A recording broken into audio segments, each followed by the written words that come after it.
नमस्कार सम्पूर्णमा CA Guru Pokharel the business कोचको यो एपिसोडमा तपाईँलाई हार्दिक स्वागत छ। म सीए गुरु पोखरेल। यो 6th एपिसोडको यो पोडकास्टमा आज हामी बजेट स्पेशल कुरा गर्नेछौँ, जहाँ हाम्रो गेस्टमा हुनुहुन्छ सीए शैलेन्द्र उप्रेती, जो चाहिँ one stop solution the tax बुकको अथर पनि हुनुहुन्छ र उहाँ चाहिँ पिएचडी गर्दै हुनुहुन्छ लमा, र उहाँलाई ढिला नगरिकन यो एपिसोडमा स्वागत गर्न चाहन्छौँ। नमस्ते सर। नमस्कार, स्वागत छ सर यो पोडकास्टमा। गुरुजी। हजुर, जुन अस्तिको जुन बजेट आयो त्यो बजेटको परिप्रेक्ष्यमा रहेर आज हामी कुरा गर्नेछौँ, होइन? कस्तो लाग्यो सर त्यो बजेट? अब यो बजेट को सन्दर्भमा मुख्य कुरा त अर्थमन्त्रीजीले नै आफ्नो बजेट भाषणको प्रारम्भमा हजुर सुवर्ण शमशेरले स्टार्ट गरेको हजुर जनताको जीवनस्तर बेहतर बनाउने हजुर त्यो क्लजबाट आजसम्म हरेक बजेटले नै जनताको जीवनस्तर उकास्ने र वेलफेयर डेभलपमेन्ट गर्ने सन्दर्भमा बजेट निकालेको। हरेक बजेटको उद्देश्य र ध्येय त त्यही हो। तर समाज या अर्थतन्त्रको बदलिदो अवस्थाको कारणले बिस्तारै बिस्तारै बजेट परिमार्जन हुँदै हुँदै यो बजेटको यसपालिको थिम चाहिँ बेसिकली आइटी र एआईमा फोकस गरेको देखिन्छ। त्योभन्दा बाहेक चाहिँ अरू सबै कुरा चाहिँ अब हाम्रो प्रिभियस अर्थमन्त्री र प्रधानमन्त्री समेत रहनुभएका बाबुराम भट्टराईजीले आफ्नो पोस्टमा लेख्नुभएको यसमा डिपार्चर या के भनौँ भन्दाखेरि उहाँले भनेकै शब्द चाहिँ यो चाहिँ क्रमभङ्गताको निरन्तरता हो भनेर उहाँले भन्नुभयो। यसमा चाहिँ के देखिन्छ बेसिकली भन्दाखेरि उहाँले चाहिँ लङ टर्म इन्फ्रास्ट्रक्चरल ओभरअलै गर्न खोजेको जस्तो देखिन्छ। अब हामीले के कुरा पनि बिर्सिनु हुँदैन भन्दाखेरि अब सरकार बनेको धेरै भएको पनि छैन। यद्यपि अब अर्थमन्त्री पुरानो नभए तर उहाँसँग भएको ज्ञान सिप पुरानै ज्ञान हो, एकदमै अथाह ज्ञान भएको उहाँ हो। अब हामीले उहाँलाई बेनिफिट कहाँ दिनुपर्छ भन्दाखेरि यो भर्खरै बनेको सरकार भएको हुनाले त्यति सबै कुरा एड्रेस गर्न पाउनु भएको छैन होला।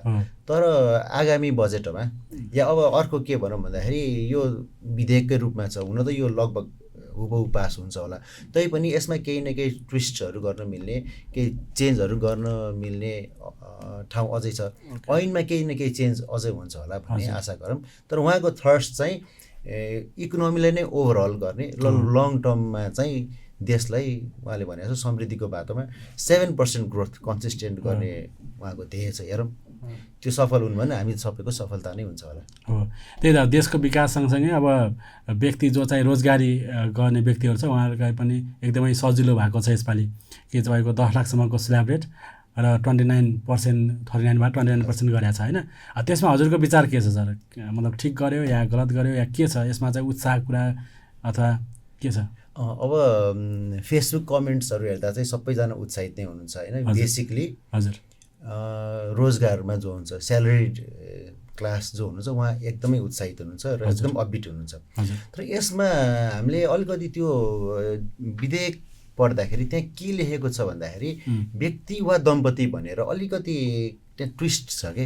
मतलब अब हामीले यो फर्दर यसले क्ल्यारिफाई भएर होला आइआरडीबाट त्यो 10 लाख चाहिँ एज अ इन्डिभिजुअल पर्सनले पाएको हो कि एज अ कपलले पाएको हो। यदि कपलले पाएको हो भने त त्यसमा उल्लेख्य कुरा केही छैन, अनलेस उहाँ चाहिँ अनम्यारिड हुनुहुन्छ भने चाहिँ बेनिफिट पायो। तर यदि म्यारिड या कपलको रूपमा हुनुहुन्छ भने चाहिँ त्यहाँ त्यस्तो उल्लेख्य सुधार भएको जस्तो देखिएन।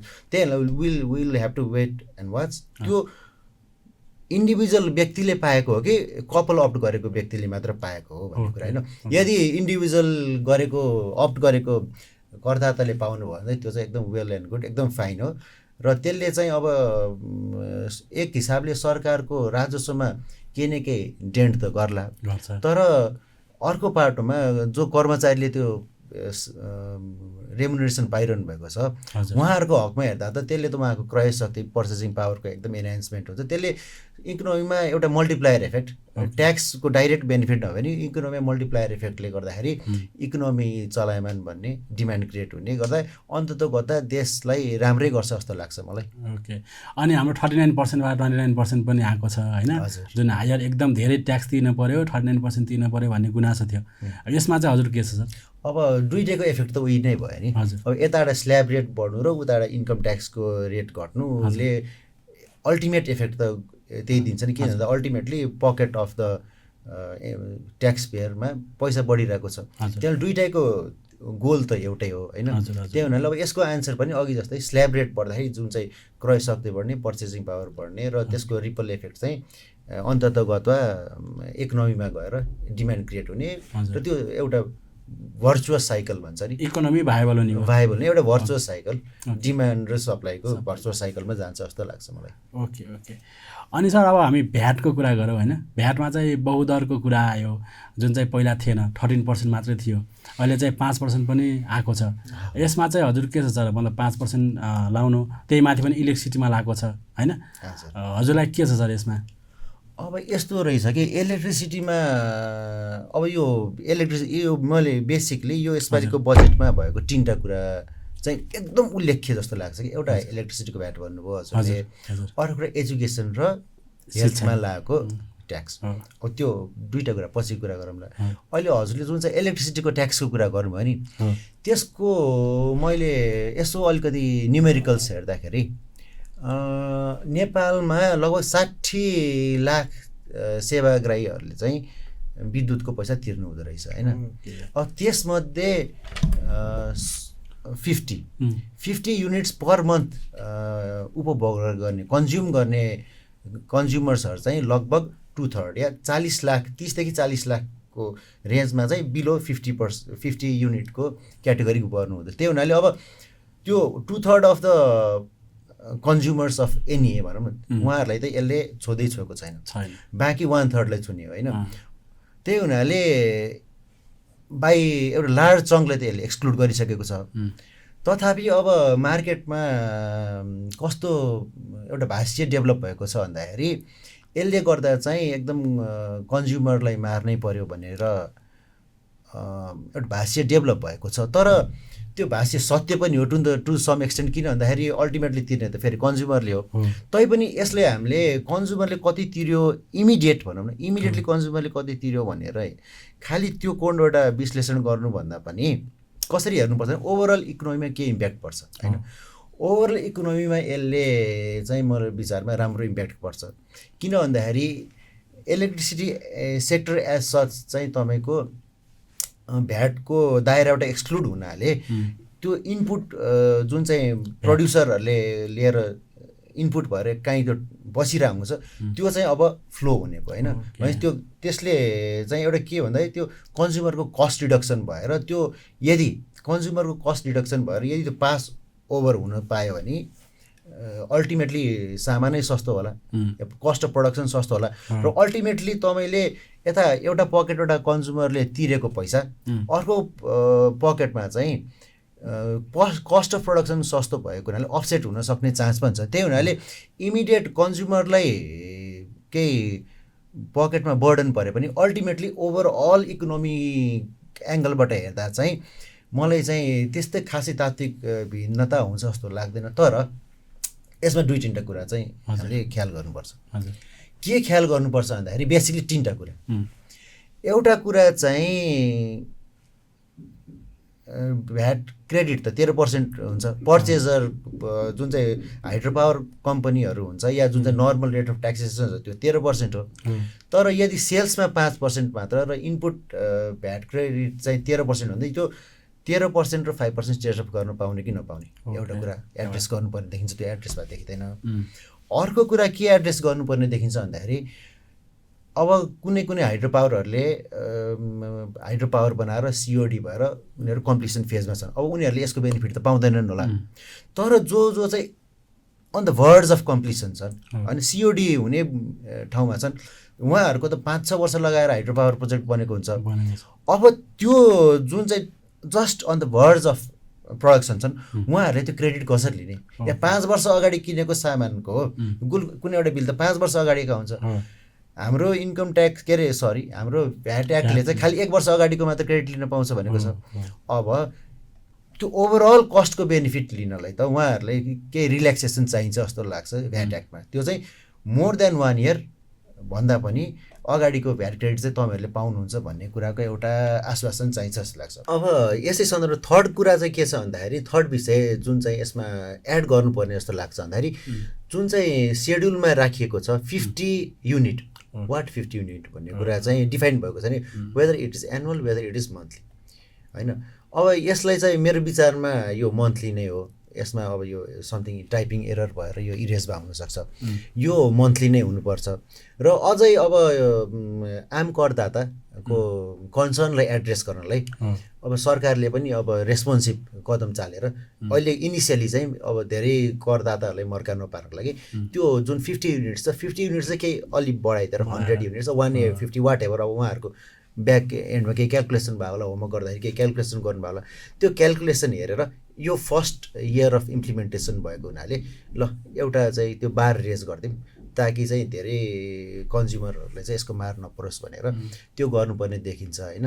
त्यही हुनाले अब डिफाइन चाहिँ यो मन्थली नै हो मेरो विचारमा।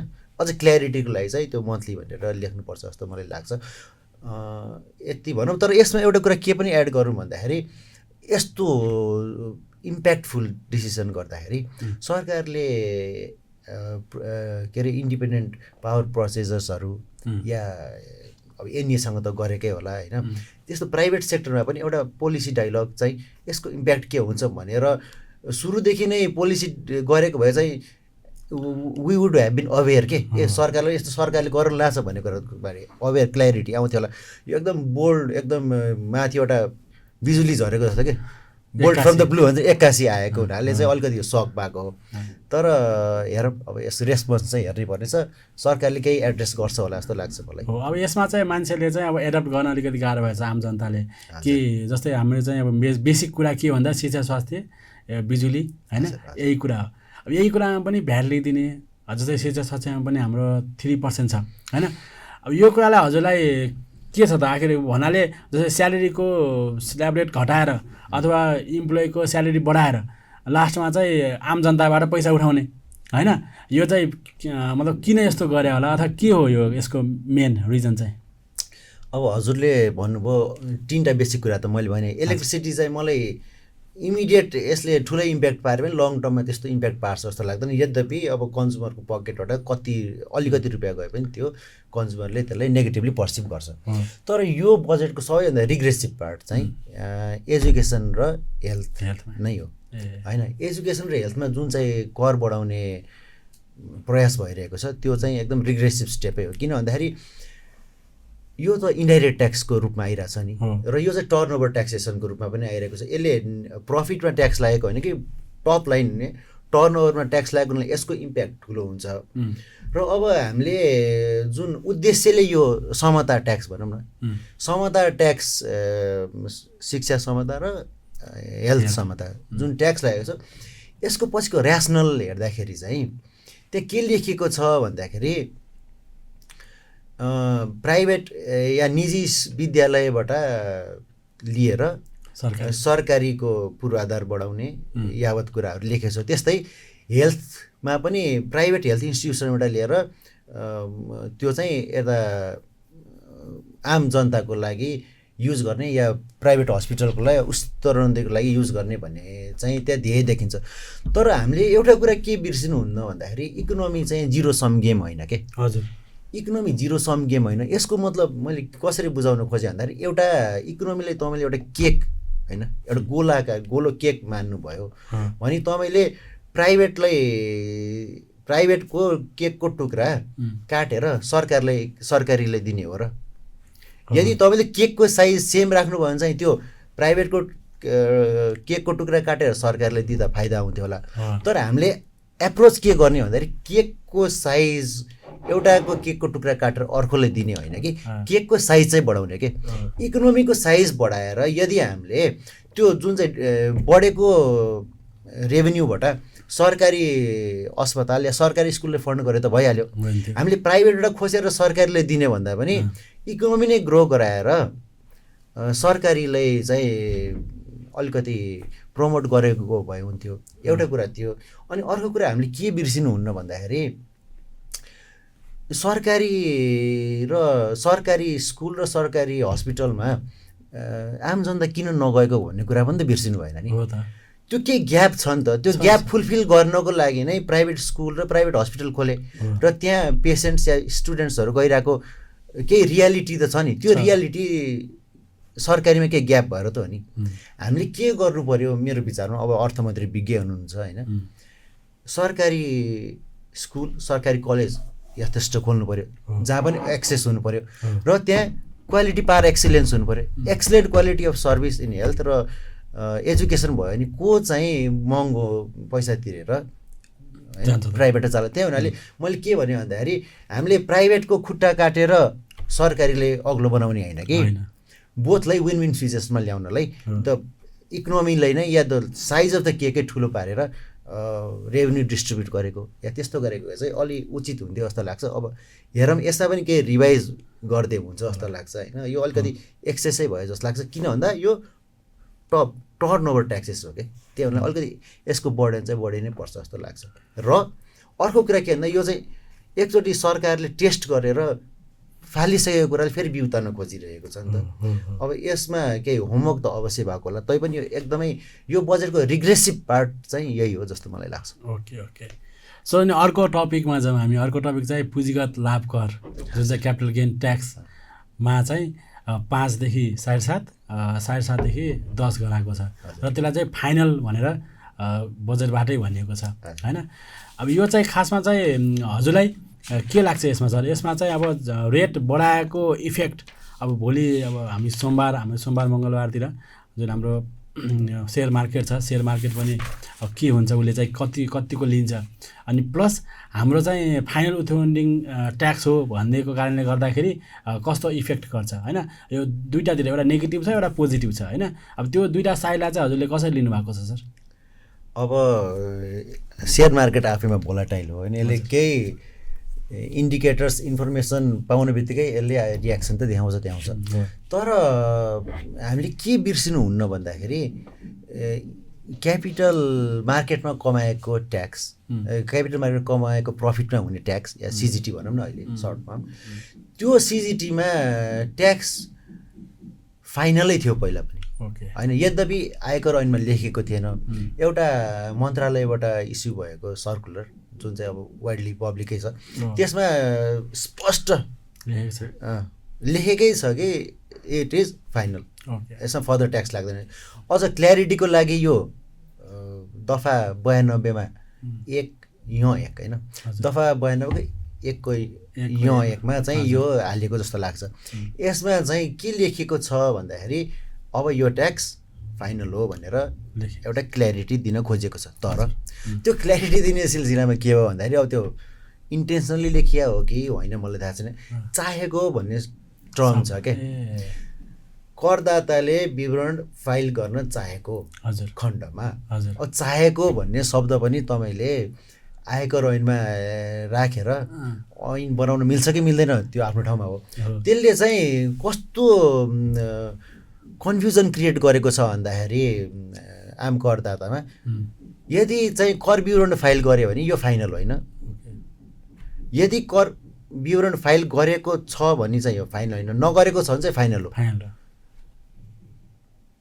तैपनि अझै गहिरिएर पढ्दाखेरि चाहिँ अब यो कसरी इन्टरप्रेटै गर्न गाह्रो भयो कि, कसैले चाहँदैमा त्यो फाइनल हुने या करदाताले विवरण फाइल गर्न चाहेकोमा चाहिँ त्यो फाइनल नहुने होइन, कर विवरण फाइल नगर्न चाहेमा चाहिँ फाइनल हुने। अब यो चाहिँ अब इन्टरप्रिटेसन गर्न नै एकदमै गाह्रो किसिमको दफा छ होइन। यो एकदमै अब के भनौँ, यसमा इन्टरप्रिटेसन गर्न अलिकति गाह्रै छ। यसमा चाहिँ स्योर केही न केही चेन्ज हुन्छ जस्तो मलाई लाग्छ। तैपनि फाइनल वर्ड के हो भन्दाखेरि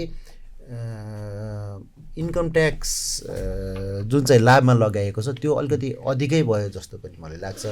किन भन्दाखेरि अहिले बिचरा आम जुन इन्भेस्टर्स छन् नेप्सेमा, उहाँहरू त पीडितै हुनुहुन्छ।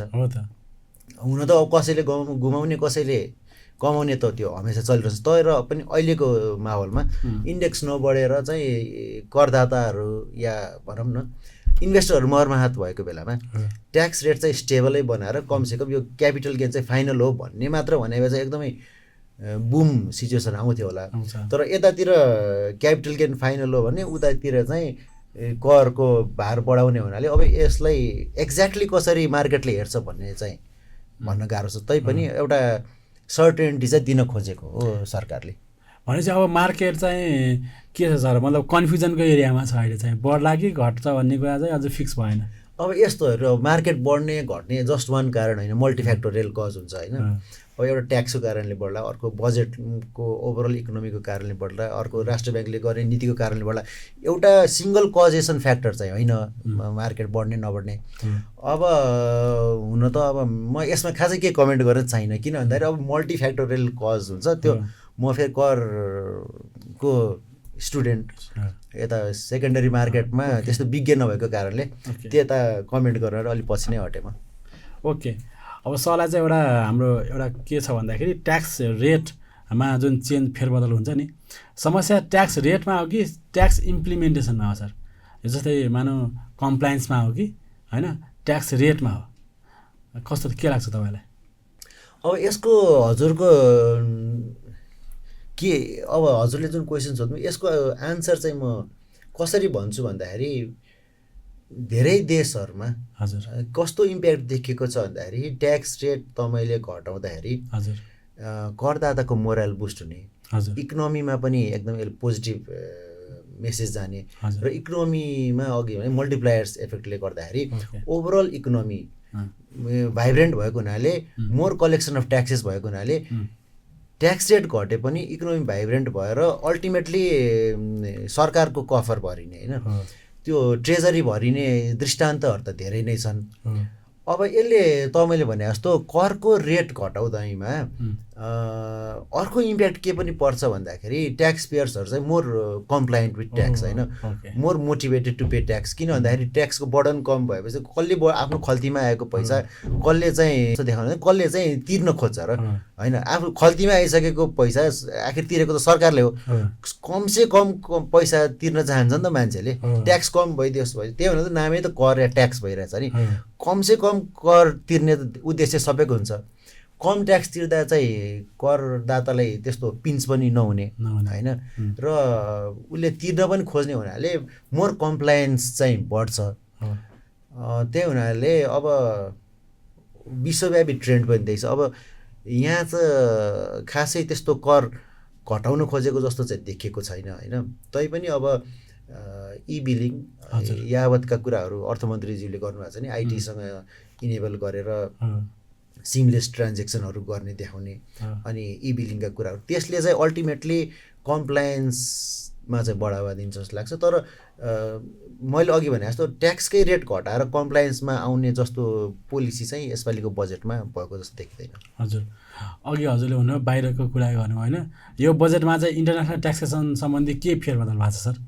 अब यस्तो अहिलेको युग भनेको चाहिँ अब ब्रिक्स एन्ड मोटर्स भन्छ नि, ब्रिक एन्ड मोटरको युग भएन। हजुर, अहिले चाहिँ इन्टरनेटको थ्रुबाट हजुर होइन, अन द एयर सबै कुरा अन द एयर भएपछि इकोनोमी नै अन द एयर भयो। त्यही हुनाले अब त्यो अन द एयर भनेको चाहिँ अमेरिकाको एयरमा पनि हुनसक्यो, चाइनाको एयरमा पनि हुनसक्यो, इन्डियाको एयरमा पनि हुनसक्यो। अब त्यहाँ भएको कारोबारलाई नेपालमा कसरी ट्याक्स लाग्ने, यदि त्यहाँ भएको कारोबारले नेपाललाई इम्प्याक्ट गरेको छ भने, या सोर्स अफ ट्याक्सेसन या भ्यालु क्रिएसन नेपालमा भएको छ तर एक्टिभिटी चाहिँ बाहिर भएको छ भने, त्यसलाई नेपालमा कसरी ट्याक्सेसन गर्ने भन्ने सन्दर्भमा पोहोर साल र परार सालदेखि जुन चाहिँ डिएसटी आएको छ त्यसले केही न केही एड्रेस त गरेको छ। तैपनि अब अहिलेको बजेटले जुन चाहिँ सेफ हार्बर रुल्स हजुरको परिभाषा अलिक क्लियर गरेको छ या परिभाषा थपेको छ भनौँ न, त्यसले चाहिँ एउटा सर्टिनिटी के दिएको छ भन्दाखेरि विदेशी कम्पनीहरू नेपालमा आएर काम गर्दाखेरि यतिसम्म चाहिँ भ्यालु एडिसन गर्यो भने ट्रान्सफर प्राइसिङ को डकुमेन्टेसन मेन्टेन नगर्नुपर्ने र त्यो उहाँहरूले गरेको भ्यालु एडलाई नै नेपाल सरकारले मान्ने है। अब बेसिकली 3टा कुरामा चाहिँ सेफ हार्बरको प्रोभिजन बनाएको छ होइन सरकारले। एउटा चाहिँ आइटी सर्भिसेसमा, एउटा फरेन लोनमा र अर्को लो भ्यालु एडेड सर्भिसेसमा चाहिँ यति मिनिमम पर्सेन्टेज त्यहाँ तोकेको पर्सेन्टेजको भ्यालु एड गरेको छ भने that will be fine for हाम्रो यो that will be fine for transfer pricing provisions होइन। भने उसले फर्दर डकुमेन्टेसन मेन्टेन गर्नु पर्दैन, उसले फाइल गरेको ट्याक्स नै देयर एन्ड देन मान्छु भनेर भनेको छ। अनि अर्को चाहिँ एपिए रेजिम निकालेको छ। अब हजुरले कतिको फलो गर्नुभएको छ, यसपालि इन्डियामा रेकर्ड एपिए साइन भएको छ, लगभग मेरो विचारमा 3-4 हजार कि त्यही रेन्जमा, थाउजन्ड्सको रेन्जमा गएर चाहिँ एपिएहरू साइन भएको छ। नेपालमा अहिलेसम्म एउटा एपिए पनि साइन भएको छैन होइन। हुन त अब ट्रान्सफर प्राइसिङ आएको धेरै भाग पनि छैन नेपालमा ट्रान्सफर प्राइसिङको रेगुलेसन। अब एपिए पनि गर्न पाउँछ भनेर एउटा पोलिसीगत रूपमै लेखिएको छ एक्टमा। यसले पनि एकदमै राम्रो मेसेज जान्छ फरेन इन्भेस्टरलाई। हजुर। तर अब यसमा मलाई खड्किएको कुरा के भन्दाखेरि चाहिँ अफसोर ट्रान्जेक्सन्स या एनसेलकै कारोबार भनौँ न, एनसेलको कारोबार नेपालमा कर लाग्नुपर्छ भनेर त नेपालको इन्कम ट्याक्स एक्टले बोलिदिएको होइन, त्यो बोलिदिएको त सुप्रिम कोर्टले। त्यो सुप्रिम कोर्टले बोलिदिएको कुरालाई सर्टेन रूपमा इन्कम ट्याक्स एक्टमा अझै प्रोभिजन गरेको छैन कि। जस्तो अब त्यो बेला त हामी विद्यार्थी नै थियौँ होइन। इन्डियामा जुन बेला भोडाफोनको केस आयो, भोडाफोनको केस आउनु देयर एन्ड देयर इमिडिएटली इन्डियामा मलाई जहाँ छ सेक्सन 9 र सेक्सन 90मा गएर अमेन्ड गरेर इफ अन्डरलाइङ एसेट्स इन्डियामा छ भने चाहिँ संसारको जहाँसुकै पनि कारोबार होस् नेपालमा इन्डियामा ट्याक्स लाग्छ भनेर त्यो देयर एन्ड देन अर्को वर्ष लेखिएको थियो कि। तर एनसेलको कारोबार भएको कति वर्ष भयो, नेपालमा ट्याक्स लाग्छ भनेर क्लियर टर्म्समा लेखिएको छैन। अब थ्रु इन्डाइरेक्ट होल्डिङ चाहिँ कर लाग्छ होइन भनेर अब त्यो व्याख्या गरी कर लाउनु सकिन्छ, तर कङ्क्रिट रूपमा कर लाउने दफा चाहिँ एनसेलको जस्तो कारोबारमा अहिले पनि छ जस्तो मलाई लाग्दैन। त्यही हुनाले यो किन लेखिएन होइन, एउटा कुरा त्यो। अनि अर्को हजुरले फलो नै गरिरहनु भयो होला, कोटिभिटीको केस थियो नि। कोटिभिटी त्यो केस स्पेसिफिकमा चाहिँ म गइनँ, खालि प्रिन्सिपलको कुरा मात्र गर्दा त्यसमा चाहिँ जस्तो नेपाली एक्सपोर्टरले बाहिर एक्सपोर्ट गरेको सर्भिसमा यदि चाहिँ त्यहाँ रिप्रेजेन्टेटिभको मात्र लिङ्कले त्यो एक्सपोर्ट मानिँदैन, त्यसमा चाहिँ नेपालमा भ्याट लाग्नुपर्छ या त्यो एक्सपोर्टको बेनिफिट पाउँदैन भनेर जुन चाहिँ एउटा त्यो कारणले चाहिँ त्यो जुन केस सिर्जना भयो नि, त्यो फेरि फ्युचरमा नहोला भन्न त सकिँदैन। त्यही हुनाले आइटी कम्पनीका ओनर्सहरूलाई या इन्भेस्टर्सलाई अस्योर गर्न पनि त्यो अनुसूची 2 को त्यो जुन चाहिँ त्यो क्लज थियो नि त्यो पनि सुधार भएको जस्तो लाग्दैन। त्यो यो चाहिँ मिस्ड अपर्च्युनिटी हो जस्तो चाहिँ लाग्छ, जहाँ चाहिँ हामीले के अस्योर गर्न सक्थ्यौँ भन्दाखेरि यो केसमा चाहिँ नेपालमा ट्याक्स लाग्छ, यो केसमा लाग्दैन भनेर चाहिँ हामीले त्यहाँ चाहिँ अलिकति केही गर्न चुक्यौँ जस्तो चाहिँ लाग्छ मलाई। ओके।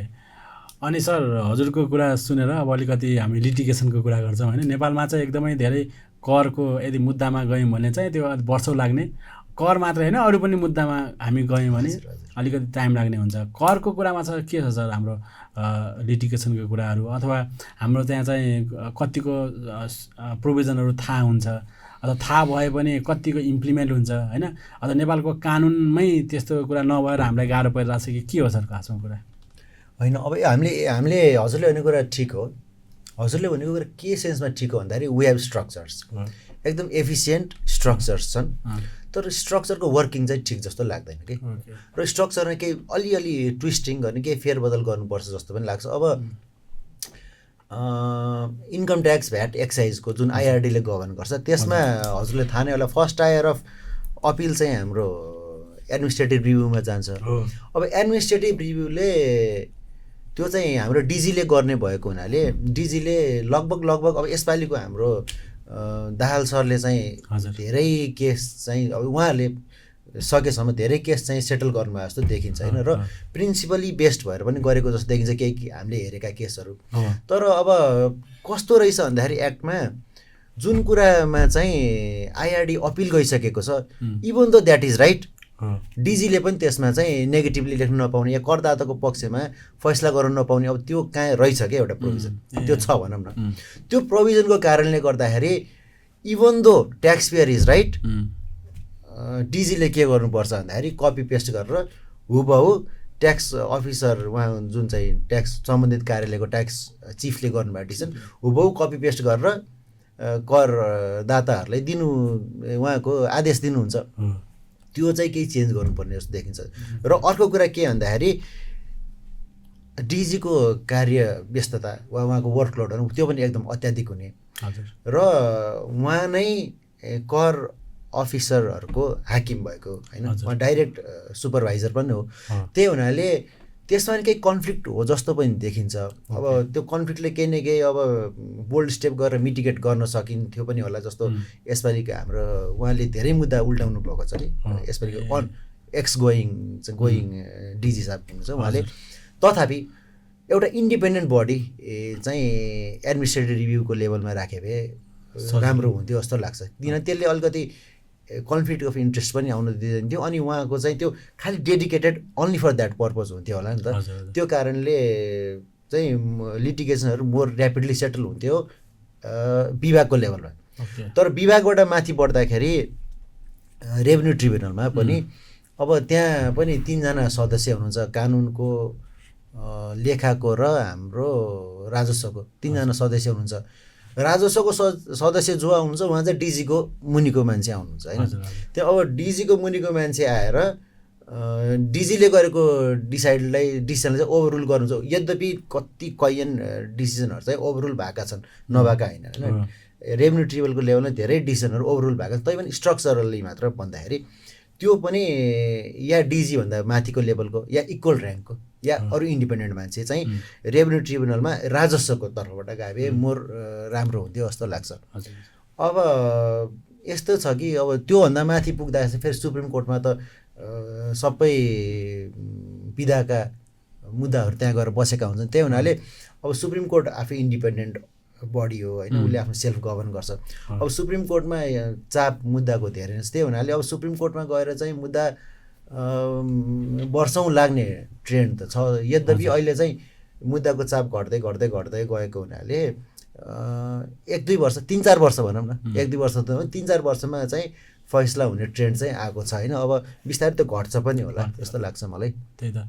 अनि सर यसपालिको बजेटमा चाहिँ अर्को एउटा व्यापारीले अथवा व्यवसायीलाई खुसी खबर के छ भन्दाखेरि तपाईँको ट्याक्स एसेसमेन्ट अथवा फुल अडिट जुन चाहिँ 4 वर्षसम्म गर्न मिल्थ्यो त्यो चाहिँ अब 3 वर्षसम्म गर्न मिल्ने भन्ने छ। त्यसले गर्दा पनि अलिकति धेरैले मेरो क्लाइन्टहरूले पनि कल गरेर मलाई सोधिराख्नु भएको थियो होइन, अलिकति राहत हुने भयो भन्ने कुरा। अब यसमा चाहिँ हजुरको के छ सर, यो घटाउँदा ठिक कि अथवा त्यही ठिक थियो अथवा अझै घटाउनु पर्थ्यो? यसले यस्तो जे स्टेप चालेको छ त्यो राम्रै स्टेप छ। किन भन्दाखेरि 4 बाट 3 आउनु त राम्रै हो। यसलाई हामीले के कन्टेक्स्टमा हेर्नु पऱ्यो भन्दाखेरि जुन बेला 4 थियो त्यो त 58 को कुरा थियो। 58 भन्दा आज त हाम्रो आइटीमा त रेभोल्युसन कहाँ पुग्यो। तपाईँले आजभोलि ट्याक्स अफिसरले जुन करदातालाई नोटिस पठाउनुहुन्छ त्यो त इमेलको थ्रु पठाउनुहुन्छ, कुरियर गरेर पठाउने होइन, पोस्टलबाट पठाउने होइन। त्यो टाइम लिमिट कति कम भएको छ। पहिला ट्याक्स अफिसरै भनौँ न 58 सालमा क्यालकुलेटर चलाउनु थियो, आज कम्प्युटर चलाउनुहुन्छ। काम कति एफिसियन्ट भएको छ। त्यही हुनाले यो आइटीको रेभोल्युसनको कारणले गर्दाखेरि जुन 4 वर्ष 58 सालमा थियो त्यो अहिलेसम्म पनि व्याप्त भइरहँदा त्यो चाहिँ ठिक थिएन, रेलिभेन्ट थिएन। त्यसलाई आइटीको विकासको सँगसँगै त्यो जुन चाहिँ ग्याप घट्दै घट्दै आइरहेको छ त्यो एकदमै ठिक छ। तर मुद्दाको हकमा मैले के पनि जोड्न खोजेँ भन्दाखेरि जुन धरौटीको व्यवस्था छ त्यो अलिकति चाहिँ असान्दर्भिक अव्यवहारिकै छ कि। किन भन्दाखेरि 25% उसले करदाताले एडमिनिस्ट्रेटिभ रिभ्यूको लेभलमा राख्नुपर्छ, अर्को 25% रेभेन्यू ट्रिब्युनलको लेभलमा राख्नुपर्छ। त्यो त इन्कम ट्याक्स र भ्याटको लागि मात्र हो। एक्साइजको हकमा त 100% राख्नुपर्छ, कस्टममा पनि 100% हो। अब 50% धरौटी या 100% धरौटी राखेर यदि कुनै करदाता मुद्दामा गइरहेछ भने ऊ मुद्दा जिते पनि ऊ हारेको हो कि। किन भन्दाखेरि तपाईँले धरौटीमा राखेको पैसामा केही ब्याज पाउनुहुन्न। यदि त्यो धरौटीमा राखेको पैसा ब्याङ्कमा 5% मात्रको इन्ट्रेस्ट दिने अपर्च्युनिटी लस कति छ करदाताले। ऊ मुद्दा जिते पनि यथार्थमा चाहिँ ऊ मुद्दा हारेको जस्तो हो कि। त्यही हुनाले करदातालाई पनि जिताउनको लागि, यथार्थमा जिताउनको लागि त्यो धरौटीको जुन लिमिट छ त्यो चाहिँ अलिकति घटाउनुपर्छ है जस्तो देखिन्छ। सरको कुरा एकदम सान्दर्भिक कुरा लाग्यो मलाई चाहिँ होइन, जुन चाहिँ लिटिगेसनको कुरा, फ्लोइडको कुरा छ।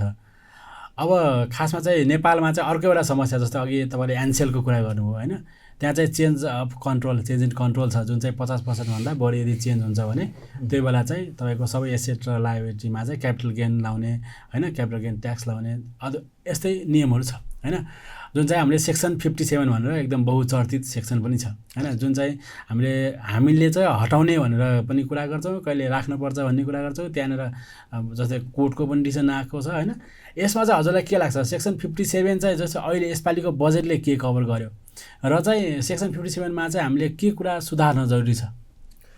अब मैले पहिला पनि भन्ने नै गरेको छु होइन, हजुर, र मैले मात्र होइन हाम्रो साथीहरूले पनि भन्ने गर्नु भएको छ, नेपालको सबैभन्दा हटाउनु पर्ने सेक्सन चाहिँ दफा 57 हो। हजुर, र त्यो कुराको रेलिभेन्सी अहिले सुप्रिम कोर्टले जुन चाहिँ एउटा त्यो एपोलो इन्भेस्टमेन्टको डिसिजनमा हाम्रो माननीय श्रीमान कुमार रेग्मी जस्तो लाग्छ, उहाँले जुन डिसिजन पेन गर्नुभएको छ त्यो डिसिजनमा कस्तो राम्ररी लेख्नु भएको छ भन्दाखेरि जुन कुरामा रियलाइजेसनै भएको छैन, जुन कुरा कम्पनीले रियलाइजै गरेको छैन त्यसमा कर कम्पनीले कसरी तिर्ने, त्यो एकदमै राम्रो बुझेर लेख्नु भएको छ कि उहाँले।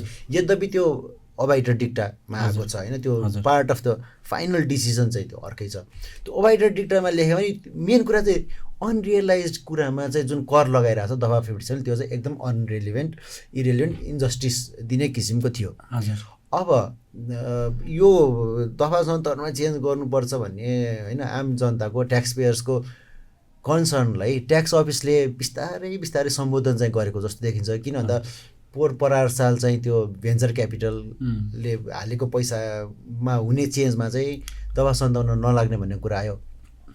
यसपालि अस्वैच्छिक निसर्ग या चाहिँ कसैको डेथ भयो, इनहेरिटेन्स भयो, त्यसको कारणले हुने चेन्ज अफ कन्ट्रोललाई पनि चेन्ज अफ कन्ट्रोलमा नमान्ने र त्यसमा चाहिँ कर तिर्नु नपर्ने भन्ने कुरा आएछ। यद्यपि हामीले चाहिँ वान स्टेप मोर फरवर्ड जानुपर्छ जस्तो लाग्छ। हामीले चाहिँ नेपाली कम्पनीले दफा 57 नलाग्ने, दफा 95 कबाट सेयर होल्डरलाई ट्याक्स लगाएपछि, किन भन्दा पैसा पाएको त सेयर होल्डरले हो, पैसा पाएकोबाट मेन यस्तो भनौँ न करको प्रिन्सिपलले के भन्छ, तपाईँसँग कहीँबाट पैसा आयो भने त्यो आएको पैसाबाटै केही न केही कुरा सरकारलाई दिने हो। बेसिक कुरा त त्यही हो नि, पैसै आएको छैन भने त सरकारले कहाँबाट दिने। अब कम्पनीको केसमा जस्तो के कम्पनीको केसमा एउटा मान्छेले सेयर पायो, उसले पैसा त पाएको होइन कि तपाईँले के अरे यसरी भयो कि तपाईँले कर सेयरको रूपमा तिर्न पाउने हुनु पर्यो। ल मैले चाहिँ 100% सेयर पाएँ यसको या XYZ सेयर पाएँ, त्यति नै सेयर चाहिँ म सरकारलाई दिइदिन्छु भनेर कि सरकारले सेयर लिनु पर्यो।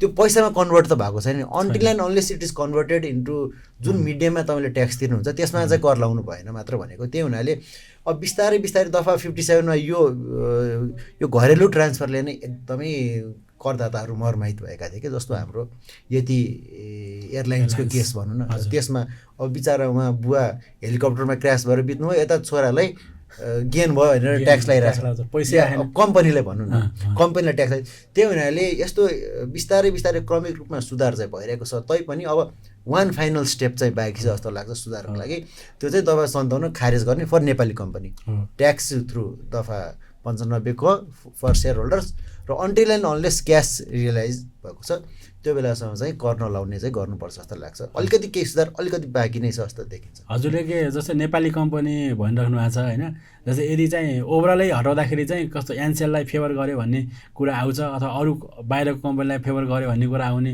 भए भएर भने कि के सर? होइन हजुरले भनेको कुरा एकदम ठिक हो। मैले के भने होइन भन्दाखेरि मैले पहिला के मात्र भने, मैले के मात्र भनेको भन्दाखेरि नेपाली कम्पनीलाई दफा 57 लाग्नु हुँदैन। सेयर जसले पैसा पाएको छ, जसले गेन गरेको छ उसले 95 कबाट ट्याक्स तिर। यही दफा 57 राख्नु नै छ भने विदेशी कम्पनी जसको चाहिँ अन्डरलाइङ एसेट्स नेपालमा छ र उसले विदेशमा गएर सेयर बेच्छ, तर त्यो सेयर बेच्नुको अर्थ के हो भन्दाखेरि नेपालको सेयर बेचेको होइन, एउटा कुनै कागज बेचेको छ काइमेन आइल्यान्ड्समा वा मरिसियसमा गएर एउटा कागजको टुक्रा बेचेको छ, त्यो कागजको टुक्राको भ्यालु के हो भन्दा नेपालको एनसेल हो। त्यस्तो केसमा चाहिँ कर लाउन मिल्यो होइन।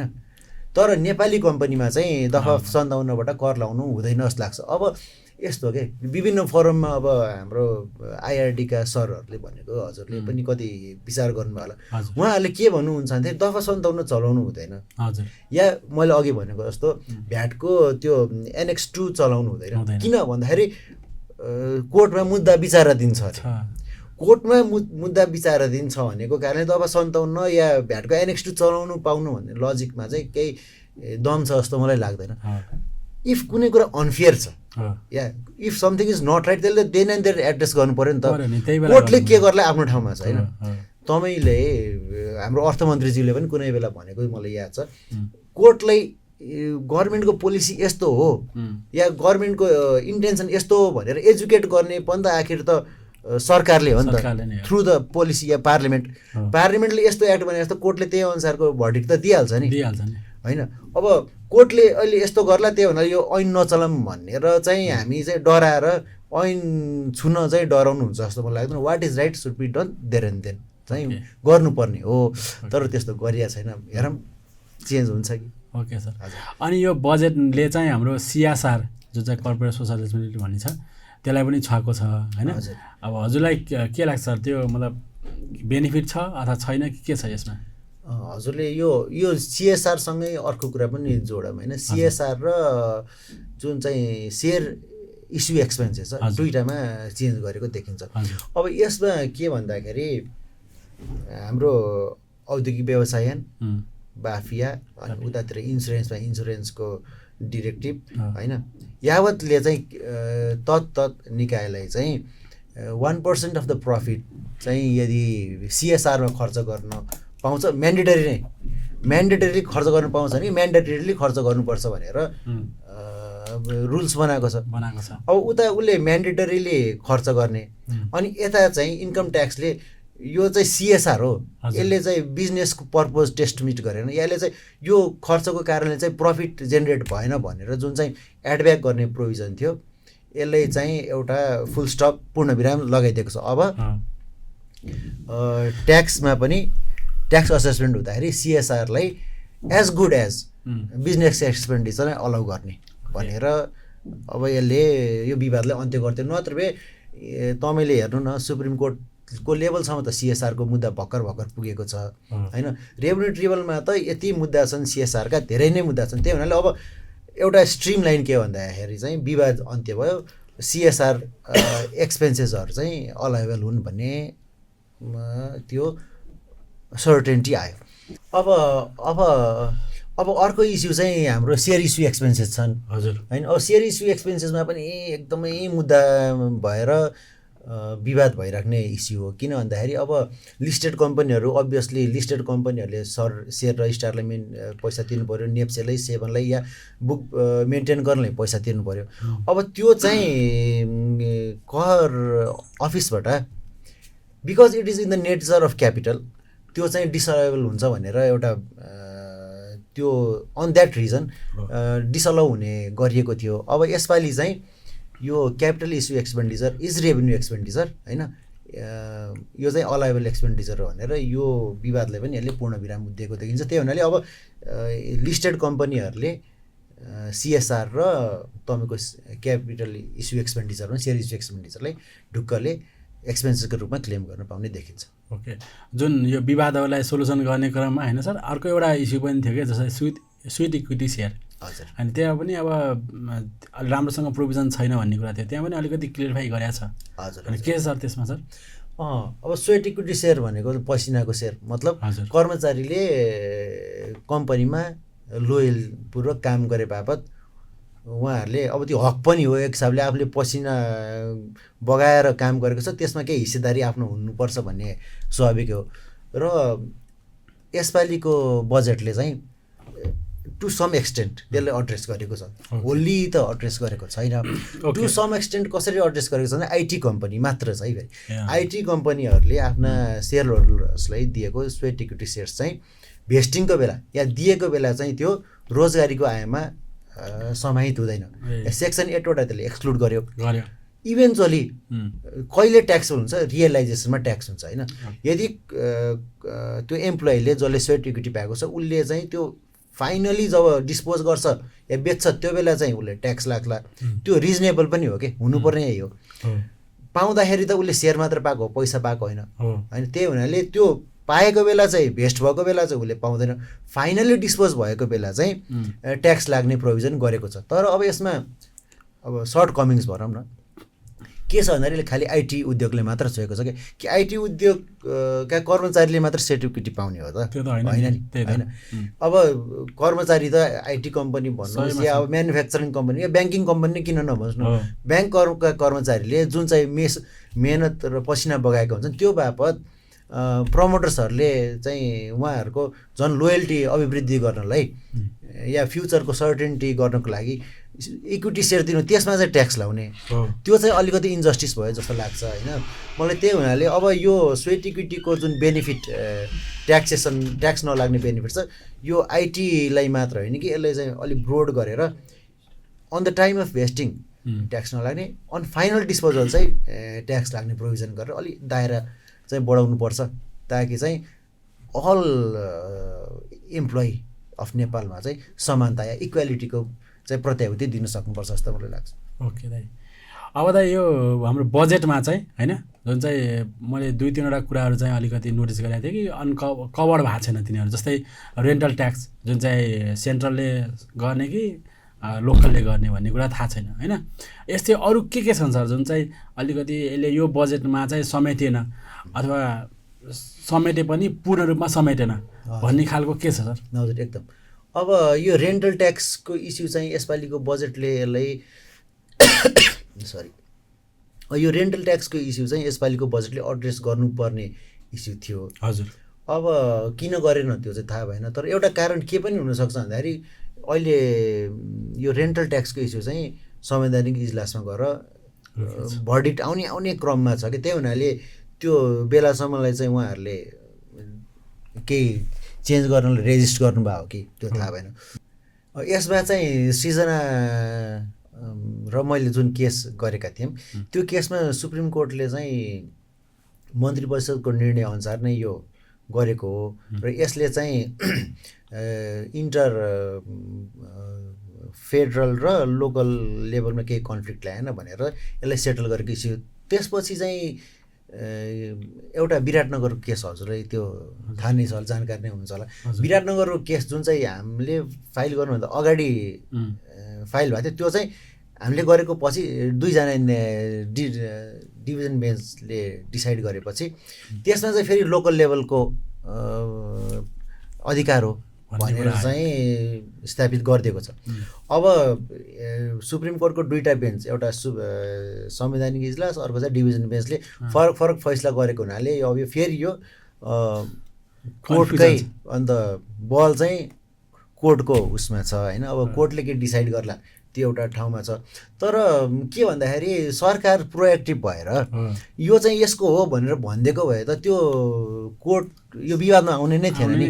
किन भन्दाखेरि त अल्टिमेट देश कसरी गभर्न गर्नुपर्छ, कहाँको रिसोर्सेस कसले पाउने, कसले त्यही बाँडफाँड गर्ने, कसरी बाँडफाँड गर्ने भन्ने कुरा त अल्टिमेटली भन्ने कुरा त फेरि त त्यो देशको सरकारले हो नि या पार्लियामेन्टले हो। त्यो बोलिदिएको भए त यो विवाद सकिन्थ्यो नि त। अब कोर्टले आफ्नो हिसाबले जस्टिसको एङ्गलबाट कानुन र न्यायको एङ्गलबाट डिसाइड गर्ला, तर पार्लियामेन्टको भर्जन के हो त त्यो पनि त सुन्न पाए भए बेस्ट हुन्थ्यो जस्तो मलाई लाग्छ। ओके, हामी कार्यक्रमको अन्त्यमा छौँ सर होइन। अब यो बजेटले चाहिँ कभर गर्न नसकेको कुरा अथवा सुधार गर्नुपर्ने कुरा, जस्तै हाम्रो एक्सपेक्टेसन चाहिँ एकदम धेरै हाई थियो होइन।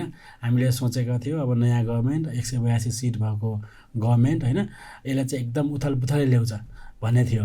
तर त्यो चाहिँ अहिले चाहिँ सोसल मिडियातिर हेर्ने हो भने अब जस्तै इलेक्ट्रिसिटीमा ट्याक्स लगाउने कुरा छ, स्वास्थ्य शिक्षामा ट्याक्स लगाउने कुरा छ होइन। अब कुन कुरामा चाहिँ सुधार गर्न जरुरी थियो यो बजेटमा अनि कुन कुरा चाहिँ ल्याउन जरुरी थियो, जुन कुरा चाहिँ ल्याएको छैन, हजुरलाई लागेको कुरा के छ यसमा? यस्तो अब फेसबुक र सोसियल मिडियामै आएका आवाज नै अन्तिम होइनन् होइन। अब यो सरकारले काम गर्न बाँकी नै छ 5 वर्ष, त्यही हुनाले बेनिफिटबाट सरकारलाई पनि दिउँ होइन। अनि अब यसमा जहिले पनि भनौँ न मान्छे जहिले पनि अनसेटिस्फाइड हुन्छ। अब जति सुधार गरे पनि सुधार गर्नुपर्ने त्यति नै ठाउँ बाँकी त जहिले पनि रहन्छ होइन। अब क्याटेगोरिकली नै भन्दाखेरि सुधार गर्नुपर्ने धेरै नै ठाउँ छन् होइन। अब फर्स्ट त आइआरडीको सिस्टमै सुधार गर्नुपर्ने छ। तपाईँले यतातिर ट्याक्स पोलिसी मात्र सुधार गर्दै लग्ने अनि उतापट्टि आइआरडीको सिस्टम सुधार नगर्ने, जसबाट इम्प्लिमेन्ट हुन्छ भने त्यो इम्प्लिमेन्टेसन नहुने कानुन बनाएर त काम छैन। त्यसले फर्स्ट एन्ड फरमोस्ट सुधार गर्नुपर्ने चाहिँ आइआरडीको सिस्टम, त्यहाँको जुन चाहिँ साइट सफ्टवेयर वाटेभर त्यो इन्फ्रास्ट्रक्चर त्यो सुधार गरेपछि अनि पो तपाईँले यता एक्ट बनाएको कुरा उता रेस्पोन्सिभ हुन्छ त्यो।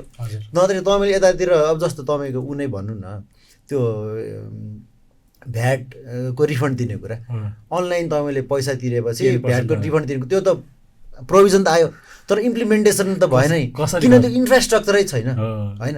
अब फेसलेस अडिट दिन्छु भनेर आएको कुरा कति भयो, 2-3 वर्ष भइसक्यो, खोइ त इन्फ्रास्ट्रक्चर छैन। त्यही हुनाले फर्स्ट कुरा चाहिँ तपाईँले इन्फ्रास्ट्रक्चरमा सुधार गर्नुपर्ने देखिन्छ। तथापि इन्फ्रास्ट्रक्चर बाहेक पनि सुधार गर्नुपर्ने कुरा धेरै नै छन्। जस्तो हाम्रो आइक्यानबाटै या एक्यानबाटै पनि हामीले धेरै नै सुझाव या एफएनसिसिआई सिएनआई धेरै ठाउँबाट सुझावहरू गएका छन्। अब त्यसमा उठेका कुराहरू के थिए बेसिकली, अब कुरा त धेरै नै छन्।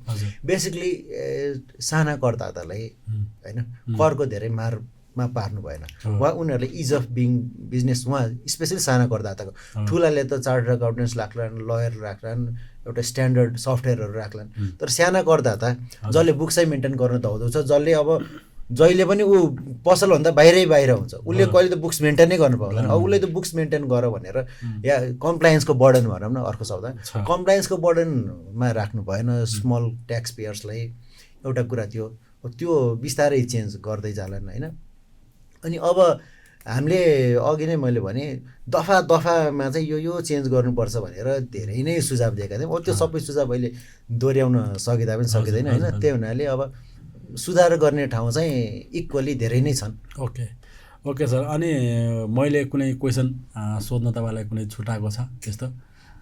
होइन, ठिकै छ, हजुरले लगभग कभर गर्नुभयो जस्तो लाग्छ। मैले पनि मेरो ल्याकत होइन अध्ययनको कारणले सक्नेसम्म चाहिँ आन्सर गरे जस्तो लाग्छ। तैपनि अब यो मेरो फेरि पर्सनल धारणा हो होइन, अब यसमा केही त्रुटि या छुट भएमा अब सरी नै भन्न चाहन्छु। तपाईँलाई मलाई पोडकास्टमा बोलेकोमा थ्याङ्क यू पनि भन्न चाहन्छु। ओके ल सर, हजुरलाई पनि धन्यवाद। हजुर अब एक्सपर्ट मान्छे, हजुर एक्सपर्ट त नभनौँ, विद्यार्थी नै छु होइन, अहिलेसम्म पढि नै रहेको छु, विद्यार्थी नै हुँ। हजुर, र आज हामी यो कार्यक्रमको अन्तिममा आइसक्यो होइन।